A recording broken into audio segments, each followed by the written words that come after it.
welcome to another episode of Bunny Hugs and Mental Health here on YouTube. I'm your host, Todd Runnebaum. This really bothers me, this thing here. But anyway, this week it's another great episode. It is with the amazing Katrina Brees. Her mother took her own life with gun violence, and she has created a new law called Donna's Law, or a bill, or I'm not too sure about politics and how things work, but there are some states that have now taken that law into effect, and she's trying to get the whole country of the United States to do it. Basically, well, I'll let her explain. It's a good law, and it makes sense, and there's no, people can still have guns and whatever. It's all, well, I'll let her explain. Anyway, so without further ado, I give you Katrina Brees. Oh, and hit subscribe and like this video. I appreciate you being here. Yeah, you too. So I actually heard you on This Is Actually Happening. Cool. It's probably my favorite podcast. Me too. I watched it this morning, like first thing, or listened this morning, first thing. Oh! There's a new episode. What is it? Well, it's a new old episode. It's actually the first episode. It's like, what right. if your boyfriend lit himself on fire? Right. It's the 300th episode. Yeah.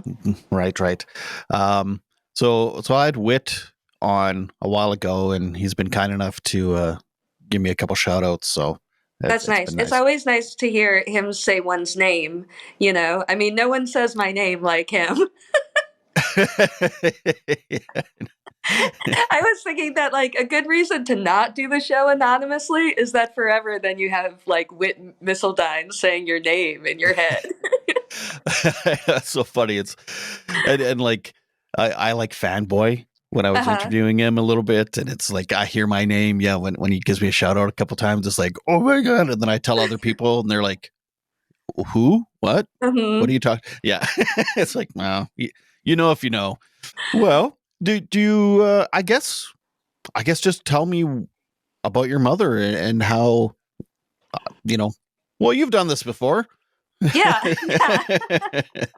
I'm an advocate for Donna's Law, and I've been able to bring it to various states in America. And what the legislation enables is a new tool for suicide prevention. So my mom, these are actually some pictures of my mom. Oh. And so she was very empowered at self-advocacy in her issues with mental illness and all health issues. She was very on it and had really good care. And she had bipolar and a lot of other contributing issues. And she had a reaction to a medication that increased suicidality and psychosis. And it lasted about 6 months. And in that time, our whole family was very aware of what was happening. We were communicating. We were making sure she went to appointments, making sure she felt supported. Her boyfriend quit his job to stay home with her all the time. And she also voluntarily admitted herself 3 times into mental hospitals in that period for suicidality. And then one day she Googled how to hang herself on her phone.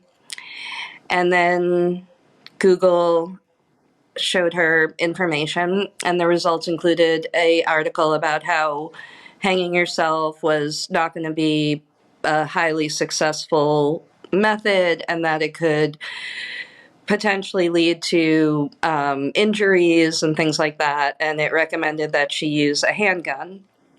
And then my mom, I had my mom's phone, so I saw what she did. And then my mom Googled the hours of a restaurant that's right by her house that is her boyfriend's favorite restaurant. And then she Googled gun stores, and Google just set her up with the directions to the nearest gun store. And she was able to walk into the gun store despite having some really obvious symptoms of psychosis, including extremely intense tremors. Like at that point, she couldn't even hold a fork, and she had to eat with her hands because the drugs were causing her hands to shake so badly. But it didn't matter, and they still sold her a gun. And then I also feel they pink-washed her with a box of breast cancer awareness bullets that were in rose gold and looked like mini makeup items. And then she took those items to the park near her house, and she shot herself there. Our family really did like everything we could. The system did everything. She loved her psychiatrist.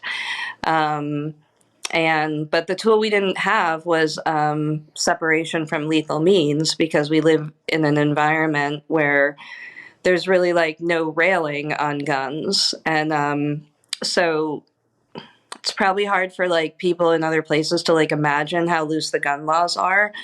But I mean, someone can truly walk out of a mental hospital and into a gun store and in minutes have a gun. And our family also called the police 5 times that day to after she had walked out, in hopes that they would be able to like interrupt this. But the police could not do anything because, I don't know, she's allowed to buy a gun. So Donna's Law is a tool for empowering people like my mom, who live in environments where there are no waiting periods, and it allows them to voluntarily opt out of their ability to purchase a gun for a period of time that they determine. So it's voluntary, and it's also reversible. And upon reversal, different states have different mechanisms that happen, but the goal is that the person has the option to include some email addresses, totally optional, of people they want notified of the change in their status to be able to purchase a gun. And then there's a waiting period in addition to that. So depending on the state, it could be a week or 3 weeks, which will save lives. Like there's so much data showing that allowing people to separate themselves from guns decreases suicide. And most gun deaths in America are suicides. So more than 2/3 of the gun deaths are suicides. And most of the other gun deaths that you're seeing are committed by suicidal people that often die by self-inflicted gunshot wound, which is also suicide.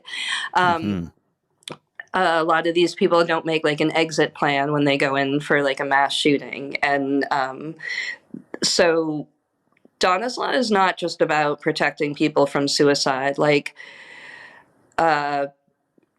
it's very common for a man to kill his partner and then turn the gun on himself, or his whole family. Most mass shootings in America are actually what's called family annihilations.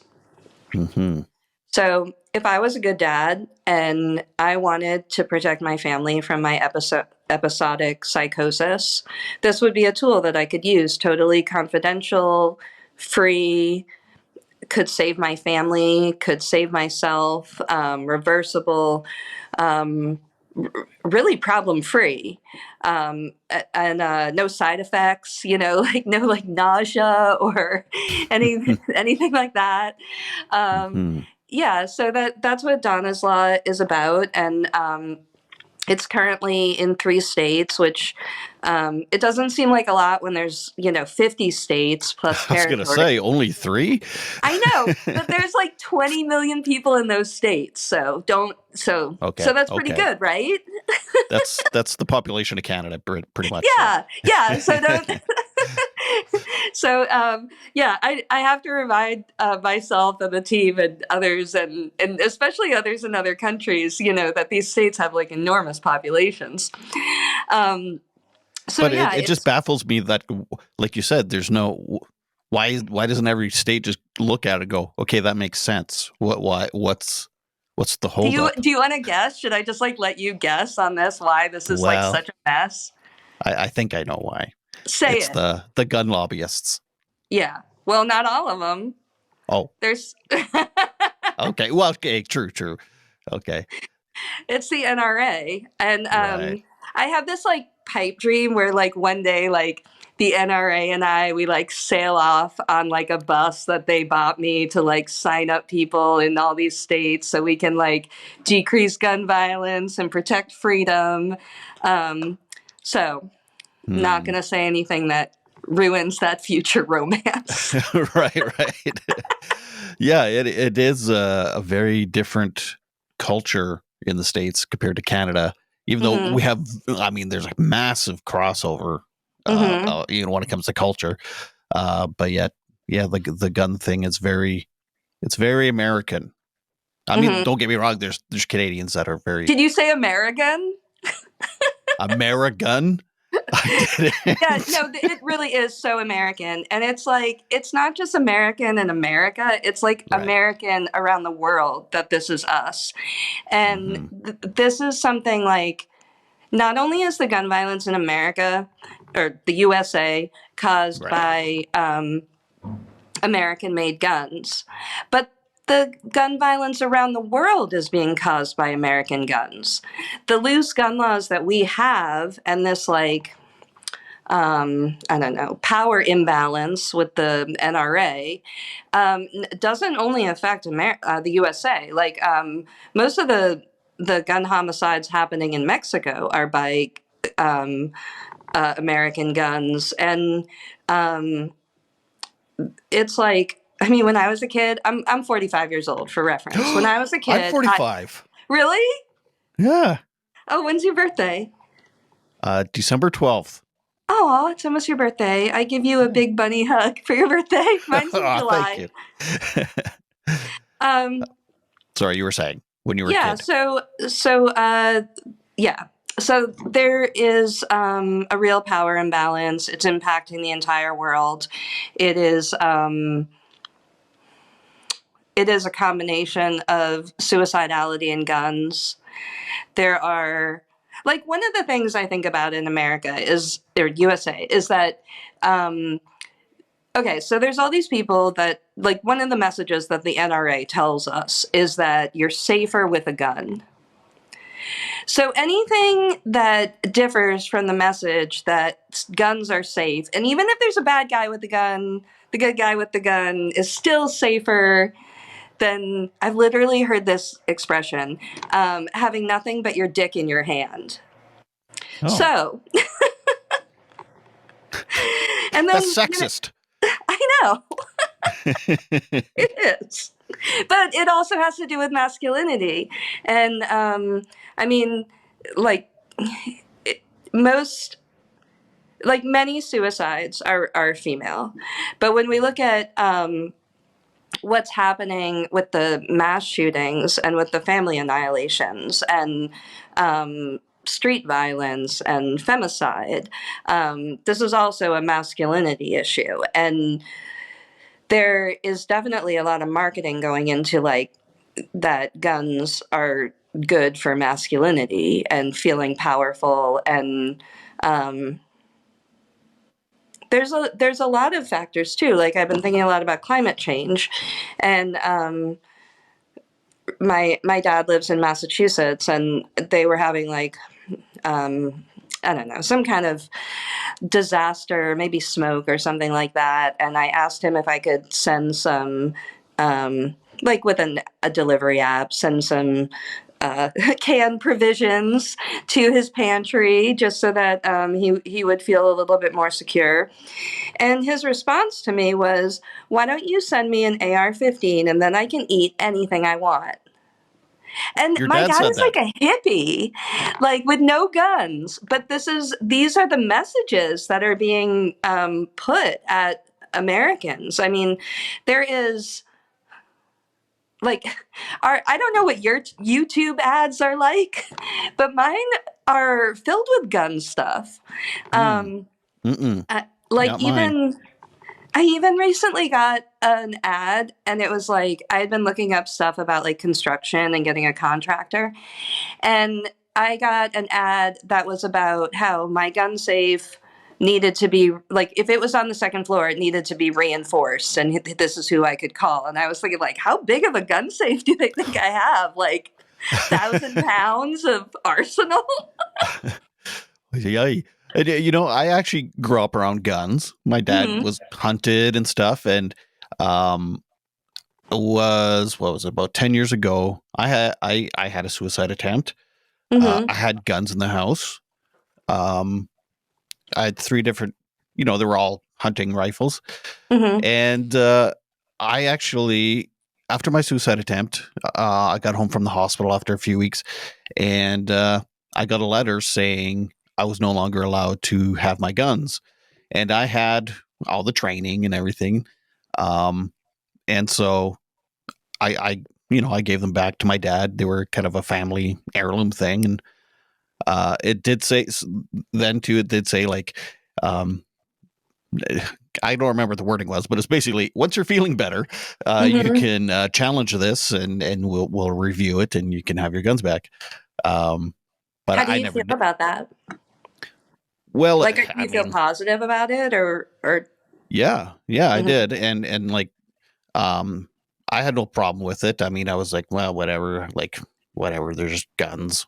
Like, if I want to go Mhm. hunting, I can still go hunting. I could just Mhm.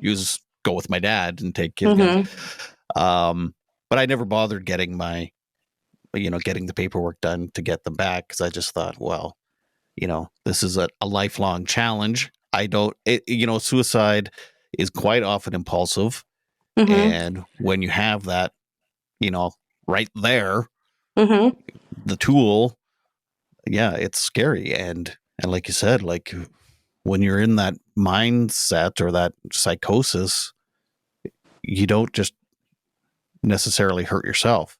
Mhm. So yeah, no, I felt, at first I was annoyed. I was like, what? Oh, come on. Mhm. For like 20 seconds. And then I was like, oh Mhm. yeah, no, this is cool. Actually, this Mhm. makes total sense. So, uh, Yeah, you're like, yeah, this is why we're not like America. I guess, and yeah, well, I mean, handguns are really, really, they're hard to come by in Canada. Like you have to have a lot of special Well, it's paperwork and interesting. stuff. When you said hunting rifles, I was thinking, like, statistically, that's just like so much less likely. And Hmm. I showed my mom's gun, which was a Smith and Wesson 38 Special, to a friend of mine who is a arms expert. And I said, "What is it like? What do you think? What thoughts come to your mind about this gun?" And he said, "I can't imagine a better gun to kill oneself with." And he explained to me like how it had no safety, it really needed no training. You just like it's mouth size, like you don't even have to really like go deep on that. Like it's like Yeah, yeah, right exactly like the length of your mouth. It's like so protecting. There's so many nuances in all this, and like one of the things is like in like I sew and I have a lot of scissors. And so I have scissors for all different, cutting different things. And I imagine people who are into guns have guns for doing all sorts of things. hmm And for different moments and friends coming over and whatever, different seasons. I don't even know. But target so shooting or small squirrel yeah, shooting or bear or like shooting, gender reveal parties. I don't even know what they're shooting for. breast But cancer awareness month gun. so I think that when we think about guns, and obviously Canada is thinking about guns like as specific types of tools. Like a Hmm. handgun is a very different tool. And I am a vegan, so I'm not going to like discredit that shooting animals is also a type of gun violence, but it is legal and, but You the, could shoot carrots. yeah, Just that's true. saying. Yeah. Nah, sorry. I prefer to stab them. Whoa, okay. It's more gratifying. Yeah. So yeah, like there's a lot of creative thinking that's absent from the conversation in the gun violence epidemic in America. And um, you'd be surprised, like, how fueled by volunteerism it is. Like, we just got kind of an office with Biden about gun violence. Um, I mean, here's some things I'm not supposed to say. Gun control. Like, that's a phrase that, like, I'm not supposed to say because it's upsetting Yeah. to America. You know? So we say Yeah. gun violence prevention. I mean, it's ridiculous. And I mean, with Donna's law, like, we're talking about self control. We're talking about voluntary, reversible self control, address the majority of the epidemic, doesn't touch the Second Amendment, and it's Hmm. still too close to gun control for the NRA. Which Wow. I like to think of them as the elephant with the gun in the room, because I feel like every conversation that I'm in about, like, gun control, I'll just say it: gun control. I want gun control. You go, girl. Yeah, tell the NRA Katrina Brees wants some gun control, Great, I'm being canceled now. starting with some self control. Um, Yeah, really. so yeah, it is. I mean, this movement is not funded. Like, I'm not funded. I'm an artist, and I sell my art, and I get donations from people who buy my art also.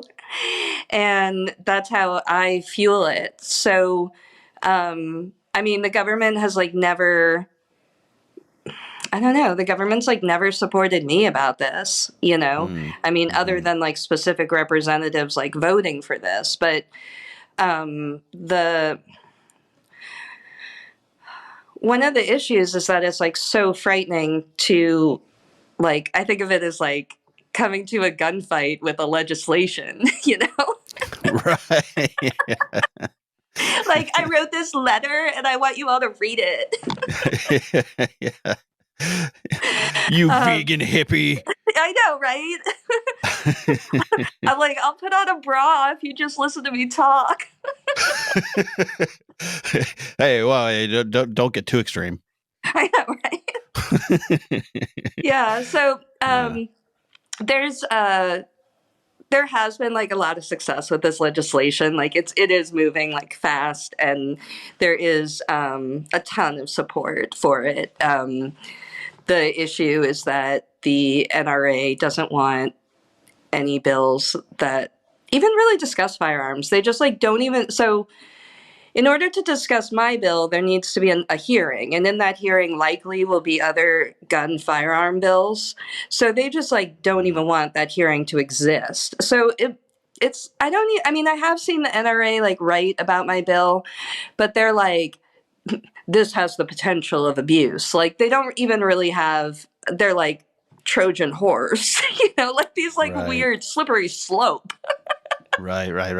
What's next? Government lists Nazis, you know, Yeah, like, yeah, yeah. there's no decent criticism of the bill. It's only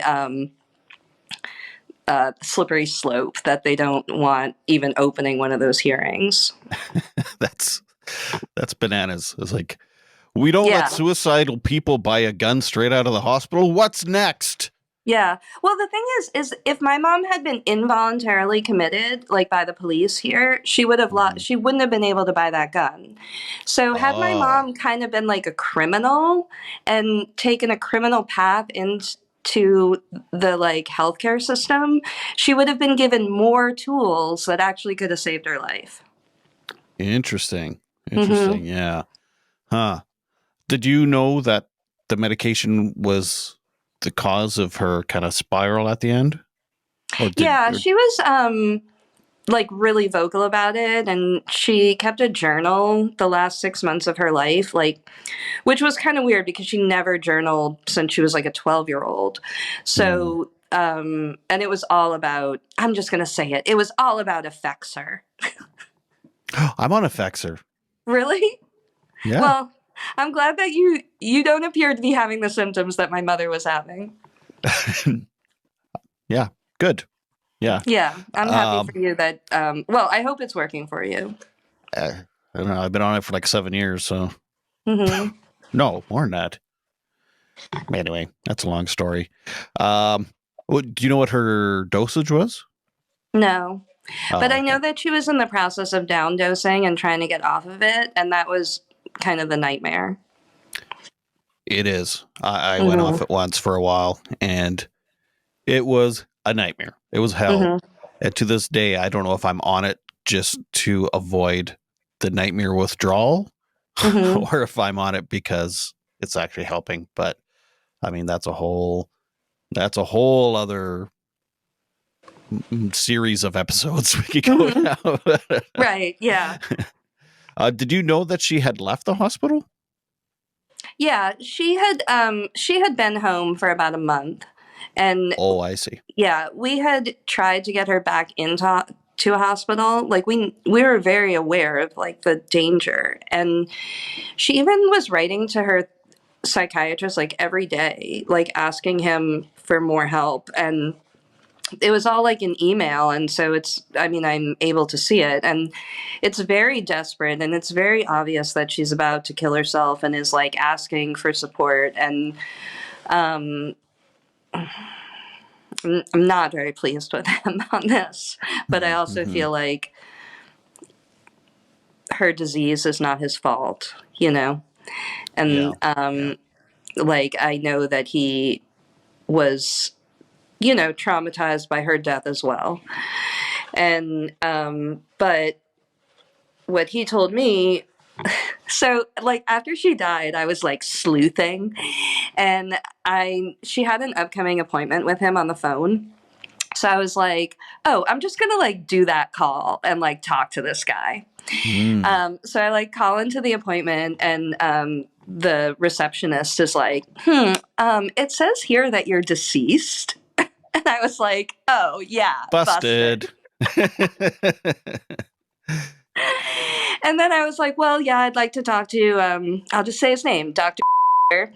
and about uh, my mom's death. And then should I he bleep did that call out? I me. wonder. What's that? Should I bleep that out? I wonder. No, I think that like I'm really into just like telling the truth about suicide and about like I mean, I've written him a Google review as well, you know. Okay. Um, so you know, I mean, I feel that he should have helped her get into the hospital, and he told me that he did not think that she was like high risk, and then I felt a bit like manipulated. Like I felt like he said something along the lines to me like I know you and your mother had a lot of troubles, which I feel like it's like, well, you're her psychiatrist, you know, like for 10 years. And like, and then he was like, but she's really proud of you. And I just thought it was like kind of garbage, you Oh. know? And I felt that it was like, I felt very like manipulated by him, and I feel that she was manipulated by him, and I don't blame him. I think that the system is like really overburdened, and I don't even believe in the system. Like I don't know that had he been there every minute for her that she would have survived. I mean, there's who knows, you know. Mm-hmm. Mm-hmm. I don't really feel that the system is a success, and I often have families reach out to me that are in similar situations feeling like, oh, if we could just get to this like one doctor, then this like saga will end. And it's just not true. Like I mean, Mm-hmm. the saga continues. The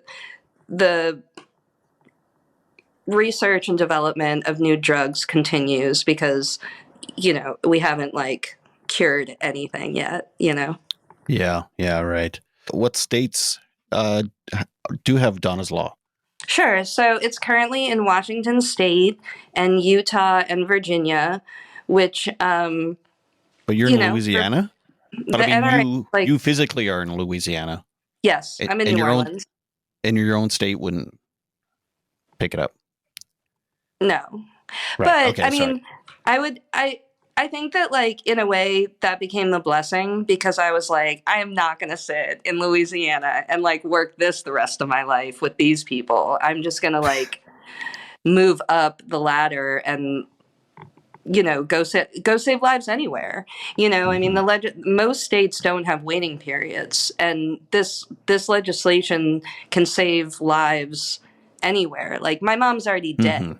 You know, like, it's not going to bring mommy back to get it in Louisiana, and it is in the legislature. Hopefully, next session in Louisiana, and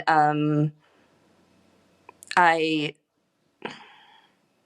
I would say it's. I don't know that it will pass. I feel like a lot of it has to do with, like, media campaigns that I'm doing to, like, show what will happen, and, like, having documentation of what is happening in Louisiana, because Louisiana actually has, like, the most shootings, and we have the biggest gun problem, and we're Mm-hmm. paying the most per capita for gun violence. So, for example, like, in Louisiana, which most of Louisiana isn't even that bad, like, New Orleans is really bad, and Right. so in Louisiana, per capita, we're spending about $3,500 per person because of the gun violence epidemic. And I'm sure that's even higher in New Orleans. And that isn't money out of our pockets, but that's quality of life things that don't get achieved because the government money is being distributed in certain ways, and because the tragedies and traumas are decreasing the economy. And so there's huge impacts in Louisiana about gun violence. And it's like, obviously, they could use some really good, fresh laws around here. But the reason that they have such bad, you know, gun violence is because they don't like gun laws. Mm-hmm. So, I mean, people that are suicidal and they're Hmm. impulsive, they could also use other means like knives and things. So, are you trying to have gun restriction? Or, I mean, fuck, I screwed that up. It's Are you, okay. are you going to try to restrict knives next? Am You I ever going hear to that? try and restrict cell phones? Cell phones. Who's ever committed suicide by cell phone? I mean, we could say my mom, like, Googled it. She wouldn't have known how to do it, you You're know? right. Well, I mean, when we The talk internet. about Take it down.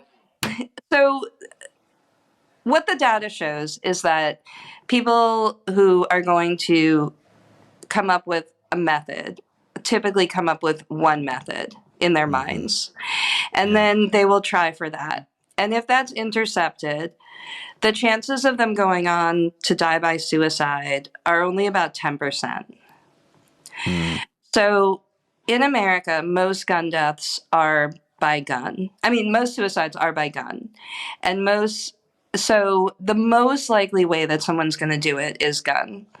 And gun, so I've heard that all other methods combined are less effective than gun. Like, I've heard things like that pills are like 2% success. Like a lot of those methods have very, very low success rates and have very long periods of time before the person dies. So the chances of an intervention happening or that person, like, freaking themselves out and calling for help are really high. With guns, there's really no second chance. And Right.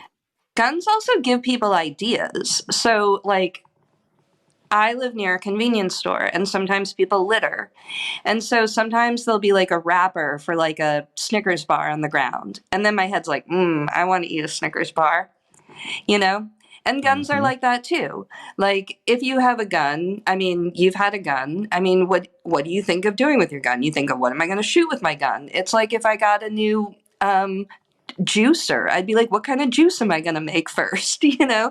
So the tool has a purpose, and the purpose resonates with people. And death and guns and suicide coming together in the mind is a dangerous combination, especially in a moment of psychosis.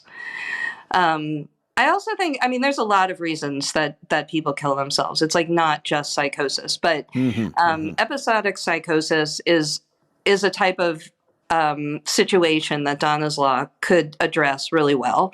And so, for example, in the U.S., there's laws in every state that if somebody has compulsive gambling issues, they have the ability to sign up so that they are not allowed in casinos. And this is all every time someone has brought up this legislation to me. Wait, what? So, but they'll do that for gambling, but they won't do that for guns. Well, I just got on the scene. I guess, yeah. I mean, yeah, like, right. Like, I think they will do this. I think that this will happen, and I look forward to like working on other legislations in life that aren't this. I don't think this is like every day for the rest of my life I have to fight this, Right. But I just find that bizarre that, okay, so you just got on the scene, but like guns have been around as long as gambling has. Ish. Yeah, but I would say that there are some differences. Google is a difference. I mean, if you think about kind of the old adage that women don't use guns to kill themselves, that is like totally not true anymore. And I suspect a lot has to do with women Googling how to kill themselves and these like old methods that used to be in films because they do have a low success rate. And so it wasn't so scary to promote them in let's say like dramas, like slitting your wrists or taking pills. So there's an education happening here about that the way to kill yourself is with a handgun. And like I recently got a letter from somebody in Canada talking about MAID, Medical Assisted in Dying Act. And it was a person that experiences a lot of episodic psychosis. And they wanted to create some kind of mechanism to prevent themselves from entering the MAID system in medically assisted suicide. Right. And medical assistance in death. Is that what it sounds medical like? assistance in death. Okay, cool. Yeah. Thank you. Yeah. And so one of my feelings about it is like one of the criticisms that I get about Donna's Law that I actually do really respect is when people say, "Are you against suicide?" And I'm not. I'm not here to take that power and comfort away from people. I'm just here to give people a tool and also to empower people who want that tool. So one of my feelings about this gun mess is that Americans are paying the gun manufacturers to kill them. And in Canada, you don't have to pay the manufacturers to kill you. And you can also create a self-choice death that is not going to be a crime scene and a huge traumatic burden on your family in the same way that gun violence is. And so I do hope to advocate that whenever given the opportunity in my own country as well, because it does really upset me that my mom gave Smith & Wesson $589 on a credit card, and then for like a year I kept getting that bill and I was like, oh, screw them, I also called the gun dealer like the next day after my mom died because she had all like the packaging and everything in the car with her. So he actually gave her 4 business cards, like tell your friends. And on his business card, the motto or the tagline was "Because your safety matters," and which I found like to be so disgusting. Like the woman's dead. Like she came in having tremors, and anyway, so I called him and I said, hey, my mom came in yesterday, and I described her. And I was like, she bought this handgun, Smith & Wesson 38, and a box of breast cancer bullets. Can we return it because she really doesn't need any more because she shot herself yesterday and now she's dead. And the guy, he goes, all sales final, and he hung up on me. Jesus. I know. I mean, I don't Like, like, it wasn't like I was really going to return it or something. I mean, I didn't even have right. the gun. I didn't have the gun for like 5 years, but I had his number. But that's so. What a weird way to, like, bring awareness to breast cancer is with bullets. I know, it's so disgusting, and they What don't the do it fuck? anymore. And I wrote like the nastiest letter to okay, the bullet company is called Hornady. I think that's how it is. And then they're in some place like, I don't know, Tennessee or something. Hmm. And then there's some little tiny breast cancer clinic that's like in that same little tiny town that this bullet company is in. And they had an operating budget of like $100,000. And like almost all of it was from this bullet percentage. And I wrote them like the most disturbing letter. Like it was like graphic as hell. And I told them about themselves and they no longer like do that promotion. So I guess that's progress. Hmm. Yeah, Yeah. well, yeah, I guess. I mean, yeah, progress is Yeah. progress, no matter how small or slow it is. I guess. Mm-hmm. Yeah. Yeah. Hmm. Well, that's. I commend you for your work. You got a Thank you. you got a real uphill battle. It's still weird to me just because it is a different culture here. I guess like it's I don't know. It's hard to fathom because I too. It's like I'm an advocate for mental health and you know suicide and stuff, but also I've spoke with people on the podcast about MAID or medical assistance in death for mental health reasons, and they make really great arguments. So I'm not really anti that either. Oh man, it is such a oh boy, it's just a very nuanced subject, isn't it? Suicide Yeah, and it's like personal choice, you know? yeah, it's more the impulsivity of suicide that I want to maybe, get rid of. And like, if you really, really want it, and a doctor says, yeah, like this is a board looks at your case and says, yes, okay, this is something that's we're going to accept, and you do it with a doctor and your family around and stuff, then I guess that's one thing. But because it takes a long, it's a real process. It's not just like, oh my God, because I've had that impulsive, that like, holy shit, this is an option right now. And you think Hmm. about it, and that's the scariest part. And then, you live for 5 more years and go, holy shit, what if I would have done it right then? Like, so anyway, yeah, but still it's quite the nuanced thing. Yeah. Um, hey, I have a segment on my show. Hmm.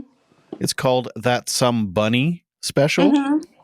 It's a segment where we chat about who cooperated in your mental health journey and help fill your emotional tank. Brought to you by Co-op.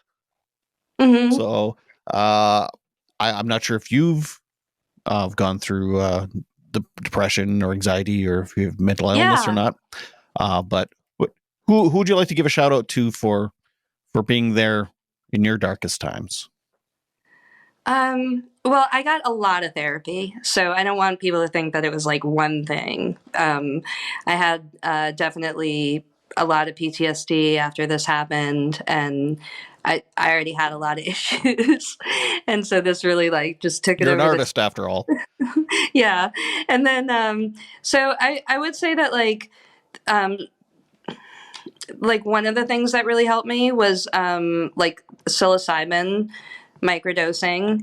Um, I have a good friend that is like a healer practitioner in that, and I was in a really, really dark depression with like intense hypersensitivity to like sound and anything, light, anything. It was like shell shocked feelings, and she just kind of like walked into my life and like gave me like a little microdose and an art project, and I feel like that was definitely like a pivotal point in my ability to like do other work and have that work be functional. I feel like a lot of the work I was doing before, like I was there, I was doing therapy, but life really like stacks, like when you have trauma and you're trying to get rid of like another trauma, and then like every day is like a new trauma, and you like run out of resiliency.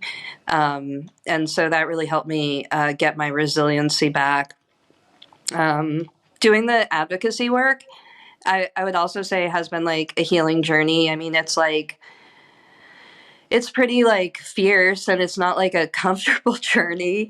It's Mm-hmm. more like being like having your wound be really open and allowing, it's kind of like a martyr's journey of healing, to just like have your wound be open for like America and like the NRA to like mock you.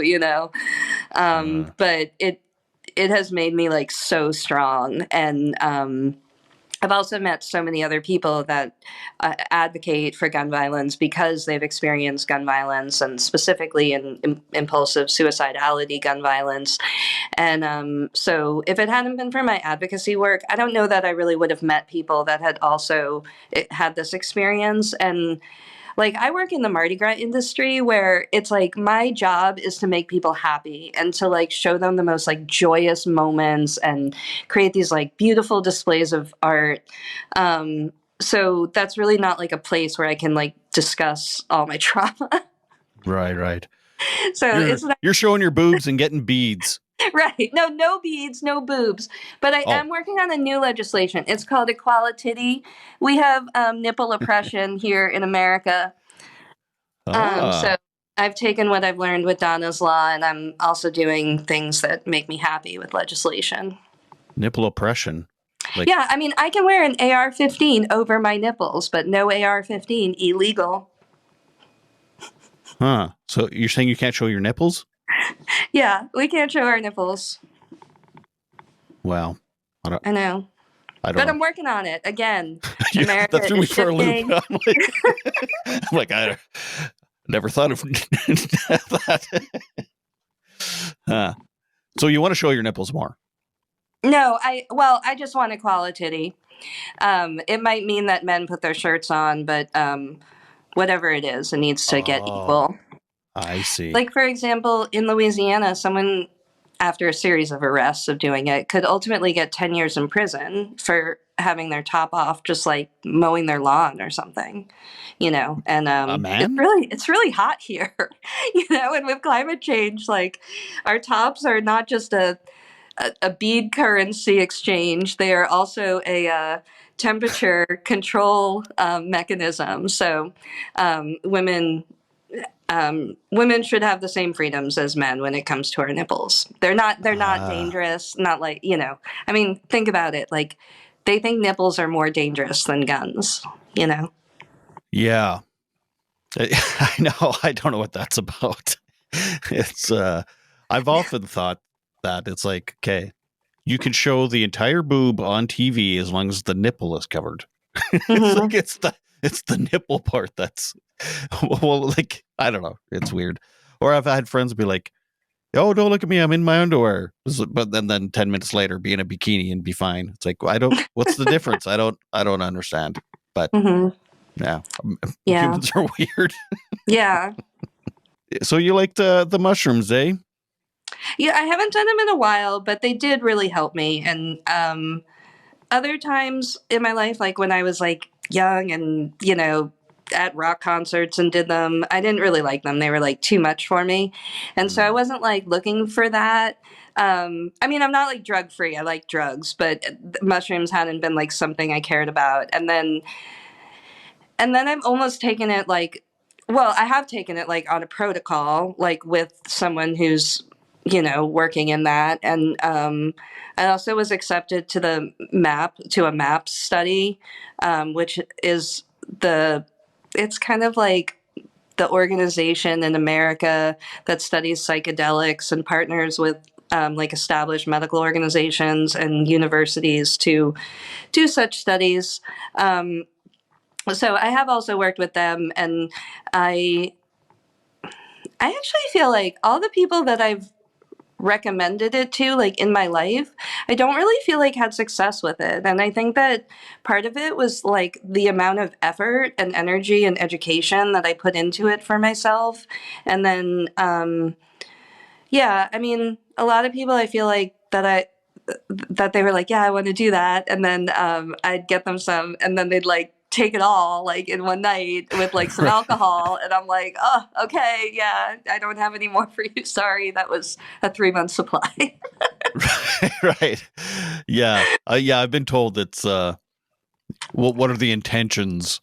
Like, are you actually like wanting to heal and have this, experience, or do you just want to get fucked up on shrooms? Because that's Yeah. two very different, intentions. Yeah, I was Yeah. very clear with my intentions on it. And I mean, I felt like the mushrooms were magic, like in the way that they worked with my intentions. And especially with like, I developed like a panic disorder after my mom died. And it made it really hard to do the advocacy work because I felt wow, like I feel like I'm being choked and I can't even breathe now. Like, how can I stand and deliver like this, you know? And, I also was having like really weird like PTSD thoughts, like about having fear about like everything. Like my brain was just like telling me to fear everything, and it was showing me like really really like specific imagery about like what would happen if I left my house, or what would happen if I went to the grocery store, and it would just like keep showing me like horrific scenarios until I um kind of like forfeited my life and just like got in my bed. But I mean, I can Mm. do legislation from bed. Right. Right. So, So, but yeah, that was another symptom that it took away immediately. I think like I felt really like disconnected from everybody and everything, and it helped me feel like warmer to other people again. And yeah, eh, it's been good. I hope people like that. I think that when, I mean, it's essentially like biohacking.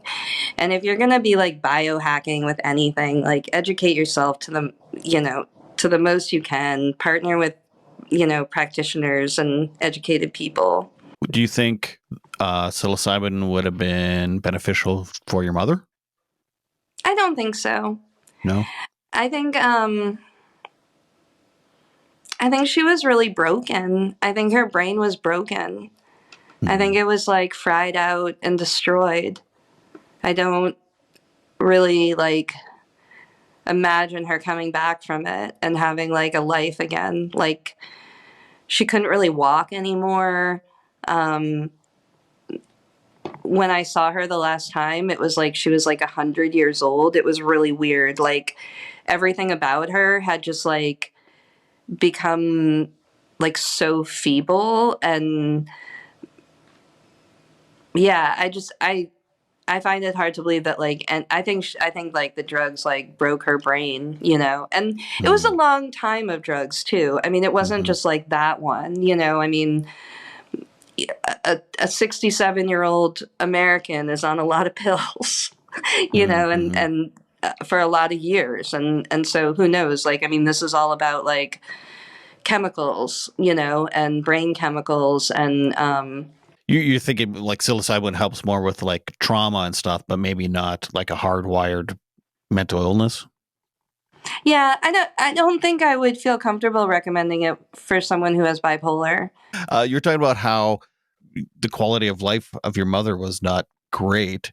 Do you regret, or do you have resentments or anything that she took her life, or that just how she took her life? You know what I mean? Like you said you were pro made Yeah, I for guess things. like I felt that my mother was destined for suicide for 25 years. Right. And when we lived in Massachusetts, she had, I think, 4 suicide attempts. In Massachusetts, it takes about 5 months to get a gun, and she wouldn't have qualified. So Mm. her attempts were with methods that have high failure rates, and she lived through those attempts. And I would say that like one of my biggest fears in life was like when I was a kid, like coming home from school and like expecting to see my mom hanging. And I still Mm. have that feeling now. Like I'll be in my every time I walk into the bathroom of my art studio, I'm like scared that someone's going to be hanging in there. So I have always like had this as a deep fear, and I'm grateful that my mom like stuck it out as long as she did. And I feel like I didn't know, like when she was alive, I had this sense like, why can't she just pull it together a little? Like, can't she just do this? Couldn't she just do that? Like, can't she just answer the phone? Can't she just go here? You know, like I had all these like just this mentality about her failings. And then after she died, I had this like complete epiphany that it was like she was giving 110%, you know, like that she was giving everything she had, you know, and like she suffered so much in order to provide mothering to her children and her four cats. I feel like she really stuck it out for them. um and so I'm not like angry at my mom at all. um I am sad for her that it had to happen like in a park, like by herself. That's like, Mm-hmm. I mean, it's a really beautiful park. And if it had to happen anywhere, I'm glad it was there. But I just like wish that like it didn't have to be so like violent for her. And I wish that she could have had an option like made, you know, Right. and I'm mad at the NRA, you know, for making sure that someone like my mom could still get a gun. I'm mad at my country a little, you know, like but that's very conscious, you know, like, I mean, I was like, no, I'm not going to be mad at mommy. I'm going to be mad at, you know, like the Mm-hmm. US, you know, and I'm going to focus my anger at that. And I think one of the things that like, you know, in podcasting about trauma, like one of my goals is to create this like library of like traumas that people have, so that when people in the future share a trauma, they can like hear someone else talk about it. And one of the things that like has been hard to, I guess, like balance in my heart is that my mom is a murderer that murdered my mom. It makes me sad that like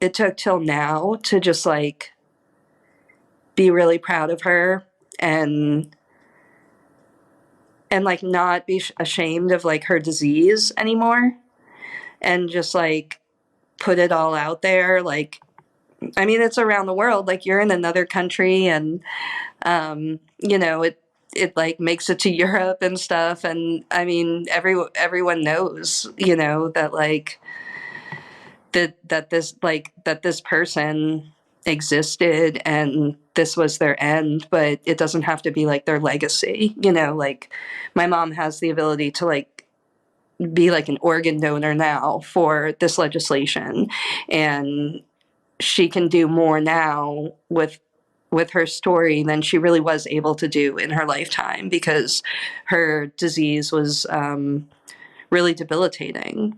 You know, another one of my regrets too is I thought my mom was toxic, and I hate that like I ever thought that word. Like towards the end of her life, I found her to be like really dangerous, and I was kind of like scared of her, even though she seems so feeble. It just seemed like, what is happening here? And um, I separated myself a lot from her, and I like justified that by telling myself that she was toxic. And I think that that was really, I mean, maybe it was like what I needed to do or whatever, but there are better words that we can use to describe situations like that. And I don't think we should ever, as someone who could easily call their mother toxic, I would like other people to, you know, please consider not using that word anymore for people who are experiencing psychosis and things like that, because it doesn't help, and it just makes it harder on everybody. Well, is there anything that I didn't ask that you wanted to touch on? Sure. If people want to learn about Donna's Law, they can go to donnaslaw.com. Right, I didn't ask about that. They can, if they live in, if they're one of the lucky 20 million people that currently have access to this, there's links there for them to sign up. If they want to help us bring this to their state, there are letters there that they can email to their representatives. They can look up their representatives. I have like no judgment about people who don't know their representatives. Like, don't worry about it. We'll figure out who they are. I also, I wanted to show you this thing because this is something that I built recently. It's a deck of cards. Huh? And it's called Grief Relief. And Okay. it's all different actions that people can take to heal themselves. Everything here is pandemic friendly. I edited it so you can do it solo. So that's a new thing that I'm putting out there. I'm hoping to partner with organizations like veterans organizations. We're going to do a very macho American Heroes version for the vets. So I've been thinking a lot about like beyond legislation, like using my creativity in other ways to help people. And just Where can Google people me. find that? They can find that on Etsy. They can find Katrina Brees. You can Venmo me. And I'm really fun to Google. So I hope people don't think like, oh, that's suicide lady, because there's like so much out there. And I hope that they like go explore my art and the Bearded Oyster Dance Troupe, of which I'm the mother shucker for 20 years, and the Crew of Colossus Bike Zoo that I parade here in New Orleans. And I do a lot, actually. I also have fantasticcasket.com, which empowers people to DIY the products and services of their funeral to empower themselves to match their values and budget. And I'll keep doing stuff too. And equality.us. Awesome. Be sure to subscribe and to like this video. You can listen on Apple Podcast and Spotify. This is Todd Rennebaum saying, make your beds and take your meds. Keep watching for more interviews with incredible people telling their stories of resilience and adversity with mental health and mental illness.